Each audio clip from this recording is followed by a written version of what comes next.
we are starting a series called Clapper to Dapper, where we are taking this 2003 Subaru WRX and we are turning it into a nice daily. I already daily it. I have for about 5 years. I drove it back and forth across snowy terrain, hot weather, and it's done amazing. I blew up a radiator last winter trying to drift. So I replaced everything in the coolant system. So that's all fixed. However, we got a lot of maintenance we got to do, such as the infamous power steering that is leaking in every single joint it can. We got to do some maintenance. Winter's coming.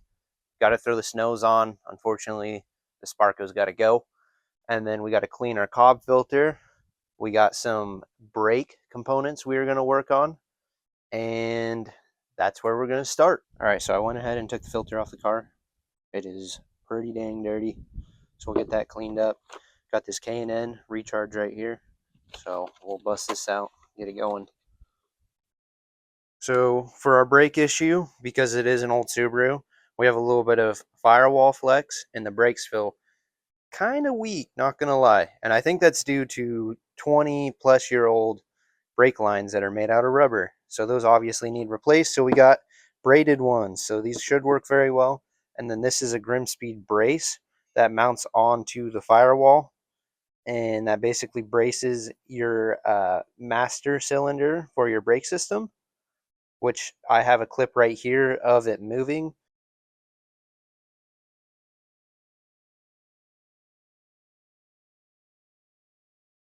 Obviously on normal driving, it's probably not going to be as extreme as a clip, but on hard braking, which I've had to do an 80 to a 30, slamming the brakes on the highway, I got a little sketchy with this car. So this is the reason why we are doing these. And on top of that, we got some other components. This is for my other vehicle that we will be working on later.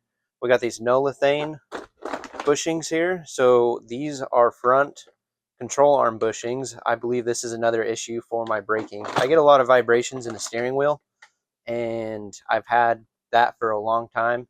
And the last thing I can track it down to is these front bushings. They look a little worn, so I'm going to replace those.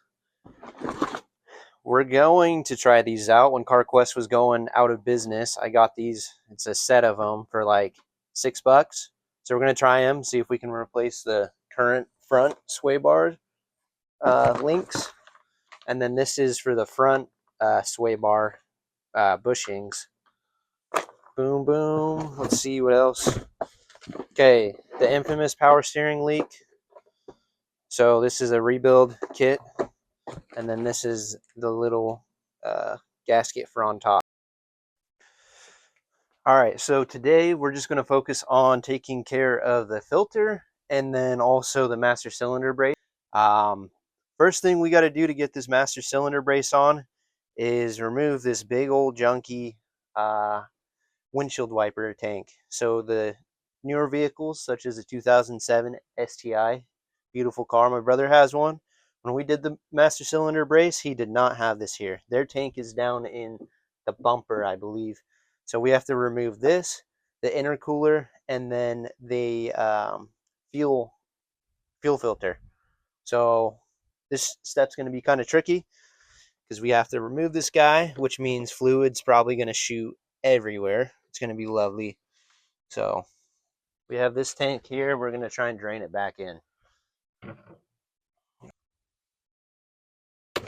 Oh, here we go. One off. Two off. Now we're pouring. I just absolutely spilled it all over the fucking place. Nice and cold, baby. Nice and cold.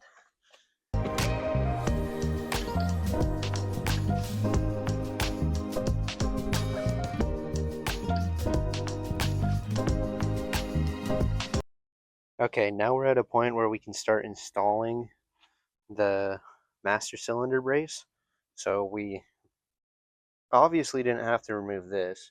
I thought we did. That's what we did on my brother's car, but we were also replacing a ton of other stuff on that. Here, we replaced the windshield washer tank. We took this fuel filter and basically rotated it up and zip tied it.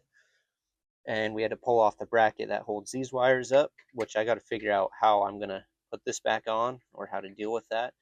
In their instructions, it says to zip tie this bundle of wires and get rid of this bracket and zip tie it up here.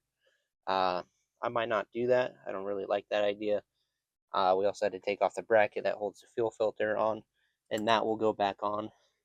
And then back here is the other mounting holes. These are the front two.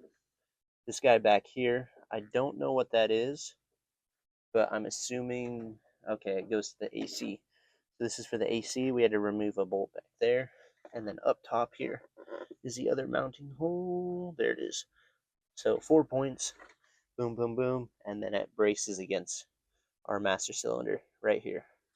We'll say if you are working on a 2007 range of Subaru, you will have the secondary air pump you have to remove.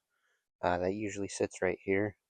So instead of having to remove your windshield wiper fluid tank, you have to remove your secondary air to get back in there. Okay, so I did remove the bracket. All you had to do was take a little screwdriver and push in here, and it released this guy. I don't know if you can see that, but bracket's out. We'll have to just zip tie from what Grimmspeed says.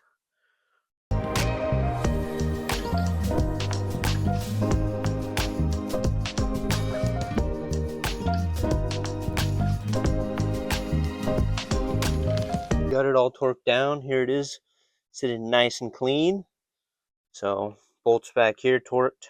These are torqued as well. Geez, my language. They get torqued to 15 foot-pounds. So easy enough. I used one of the long ones on this bottom bracket here, but feeling down in this suspension, it's kind of close to the strut in here. You can't see it, but it's back here. It's like an inch or two away. It shouldn't get in the way, but we'll see what happens. Okay, the next thing is deciding which rod to use. So it comes with two. It says the older versions need the longer one. However, this is an older version Subaru, and it fits just fine with the small one. That one's huge in there. So probably going to stick with the small one just so I have more arm room for if I'm digging around in the engine bay. So yeah, that'll fit on there.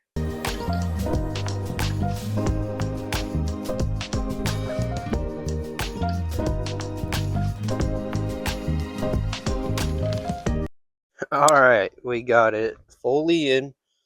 Here it is. This is what she looks like. So this is all tightened down. You gotta put in a little Allen key, tighten this nut first and then this nut. But yeah, it's braced.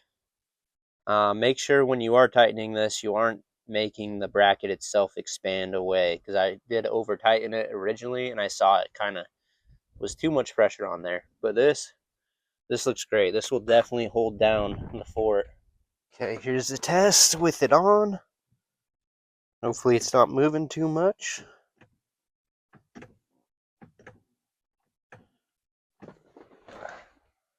Well, before I actually put it all back together, I gotta go through and clean these connectors here. They got a lot of dirt in them. So, got to do that. Might actually do that tonight since the weather's getting bad. I'm just going to throw the fuel filter back on. Got to still wait for the filter to dry, unfortunately, but I think we will definitely just let it sit for a minute. Okay, the rain stopped. I did just watch that video of when I was pressing the brake with the cylinder brace on. Unfortunately, it looks like it still moves quite a bit. But to be fair, this is with the car off. With the car on, it'll, obviously change due to vacuum. So hopefully it actually feels better. Still was moving quite a bit. Last step, fill this bad boy back up. I am filtering the fluid that goes in because when I dumped it back into this can, there's a lot of particulates floating around. But that will be the end of episode 1, where we are turning this clapper into a Dapper machine. So it's going to be the best damn daily out there.